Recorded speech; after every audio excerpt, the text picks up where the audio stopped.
So welcome back. Now we're going to build up and talk about some slightly more complex conditional execution patterns that you can build up. So as you do the if then else, again, one of the things to do is to visualize the blocks, start thinking of the blocks. And in this case, you think of the block as sort of starting at the if and then ending after the last indented line. But the if and the else kind of are a piece of one thing, and you can sort of think of this is the block, right? And one of the things about these blocks is they have one entrance and one exit. Not that that's a big deal, but it's a good way to think about how you mentally start drawing the blocks. You see one entrance and one exit, and there's some complexity. There's some logic that you're sort of building, and that's how these blocks work. So the next step up in complexity is a multi-way if, and that uses a keyword called elif, which is really a combination of else and if. So the way it works is, probably easier to do this on the GPS version of it, is it comes down here, forget what's in here, it asks yes or no. If it's yes, it runs this one and then it's all done. If it's no and then yes, it runs this one and it's all done. And if it's no, no, no, it runs this one and it's done. A key thing is it's only going to do one of these three. It's not going to do two, it's only going to do one. And it checks these questions in order. And then this else is like a catch-all. So let's take a look at how this particular one works. It depends on the value of x. So what if x were 0? Well, if x were 0, it would come in, ask the question, is x less than 2? Yes, it is. So it would run this code, and it would finish down here. So it would come over here, true, run, and now skip all the way down. If you draw blocks, the box would be this box right here. It skips out of the box. Or if you draw the box over here, the box would be right here. Once you're done with this line of code, with this block of text right there, or block of code, you exit the block. You don't come back and look at this question. You have run, one thing is turned true, and you're done. If, on the other hand, x was 5, you would see a situation where it would come in. This would be false, and so it would skip. Then it comes to this next elif. This becomes true, so then it jumps in and does this code, runs out, and is done. Does not run that, does not run that, does run that. So comes in, no, it's not less than 2, it is less than 10, so we'll run that little block of code, and now we are all done completely. So no, no, but yes, okay? And so that's how it works. These are done in sequence. They're not looked at sort of in parallel or all at the same time. If, on the other hand, x was 20, it would say false, skip, question mark, false, skip. Oh, else, then it's the else always gets triggered if it gets that far, and then it runs that one.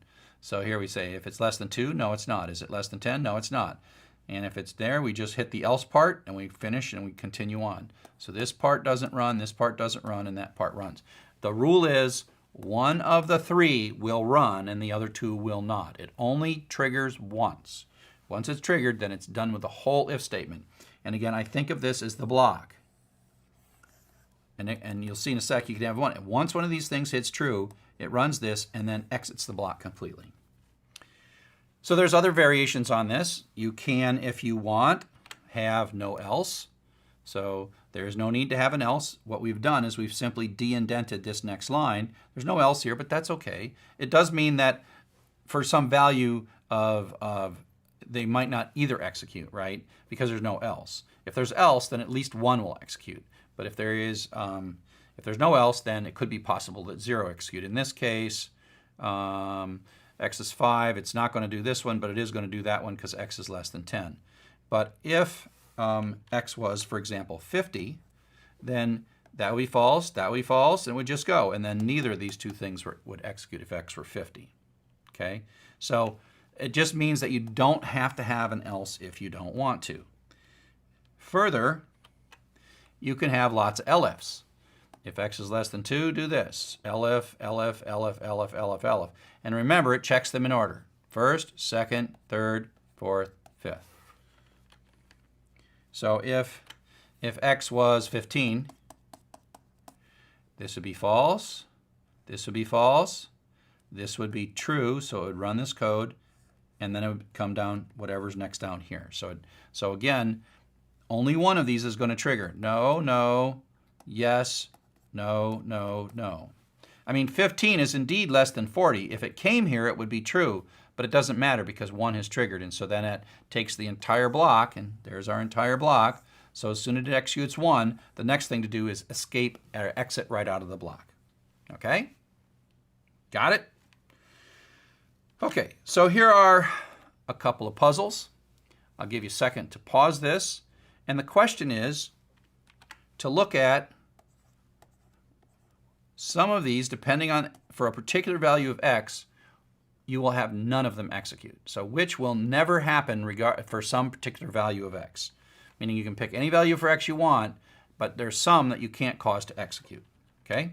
So I'll pause for a second, let you pause the video if you want, and then I'll come back and explain it to you. Okay, you had some time to pause. Hopefully you did pause or didn't pause, but it doesn't matter. You can still pause while I'm talking until I start drawing and telling you the answer. Okay, so in this one, if x is less than 2, do this, else if x greater than or equal to 2. The one that's never going to execute is this one right here. And that's because no matter what value of x, it is either less than or equal to 2 or greater than or equal to 2. So for any value of x, no matter what you pick, it's either going to run this one or this one, but it's never going to run that one for any value of x. Okay? So that's a little tricky. I just happen to have constructed my logical questions in such a way that they covered all values of x, and so the else was kind of irrelevant. Now I wouldn't even draw this way. If I was going to draw this or write this code, I would probably just make this be an else, colon, and this not be there. But this was more of a puzzle than anything else. So in this next one, we have to remember that these things happen in order. So if x is less than 2, we're going to run this. If it's less than 20, we're going to run this. If it's less than 10, we're going to run this. But the problem is all values of x that are less than 10, for which this would become true, this is always true. So a value like 6, this becomes true. So that means that if it's something like 6, it's going to run this and come out and never ask this question, right? So that's the key. Even though this is true and this is true, for the 6, it never even gets here because this one triggered first. Okay? And so that's why this is the line of code that no matter what the value for x, will never run. Okay, so the last conditional code is what's called the try and except structure. And if you learn other programming languages, this sort of catching errors is a more advanced concept, but in Python we tend to have to use it earlier because there are things where if you don't use it, the code blows up. And the whole idea of a try except is that you have a bit of code that you know might fail. And so you kind of want to take out an insurance policy on it and say, hey, give this a try. If it works, great. If it doesn't, do this other thing. Don't blow up. Don't get a traceback. And so this is a way to eliminate or catch a traceback, something that would otherwise be a traceback. That's what this is for.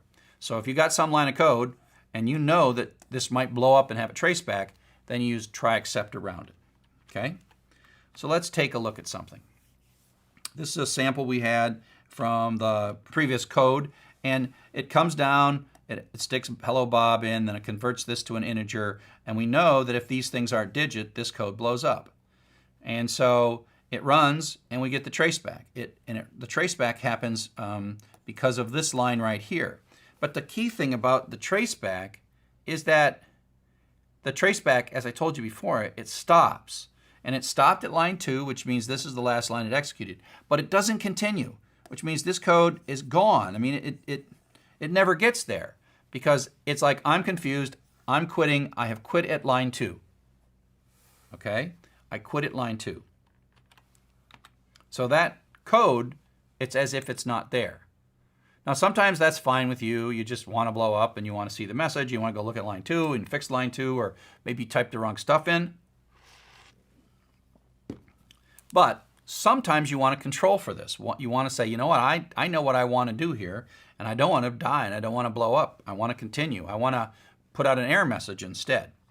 And so So the key is when this code blows up, it's something that you kind of take personally, because you are that set of instructions, and when a traceback happens inside the memory or CPU, that's you that's being vaporized. You've been tracebacked. And so we take it kind of personal. I mean, if you were to use software that I built, like the autograder for this class, and you started getting tracebacks, I'm like, hey, that's kind of a personal thing. I didn't do my job well. I didn't catch all the errors. I didn't think of everything. You could type something that would cause my code to blow up. And so I take that kind of personally. And so we have to be able to compensate for situations that we know might cause errors, especially those where the user can type something that can cause my program to blow up. That's really like, I'm going to let you blow my program up. I am going to compensate.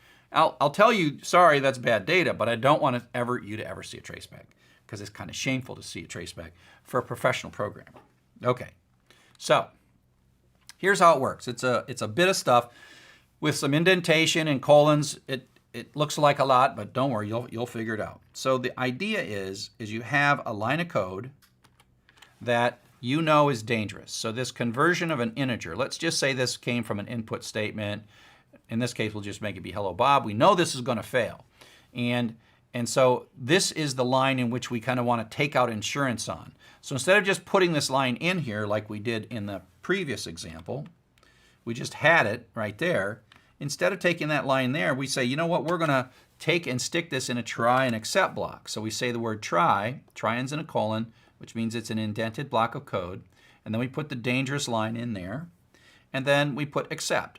And then the except is kind of like an else, and an if then else. But what it really is code that Python will execute if something goes wrong. So this is either going to run and work and skip this, or if it goes bad, it's going to run, blow up, and then run this stuff, and then continue on. But in no case will you get a traceback. Meaning if this line is going to generate a traceback, it actually just runs the except clause. So it's kind of like an if things work out, do this. If things don't work out, do this other thing. So in this case, when this runs, this is going to fail because that's hello Bob. And then it's going to come out here and set this to -1. So that's going to blow up. Set this to -1. And that's going to print it out. So it says first equals -1. And so we didn't trace back. In the previous time we ran this, it traced back because we caught it. Now, the way the try except works is if everything is fine, it has no effect.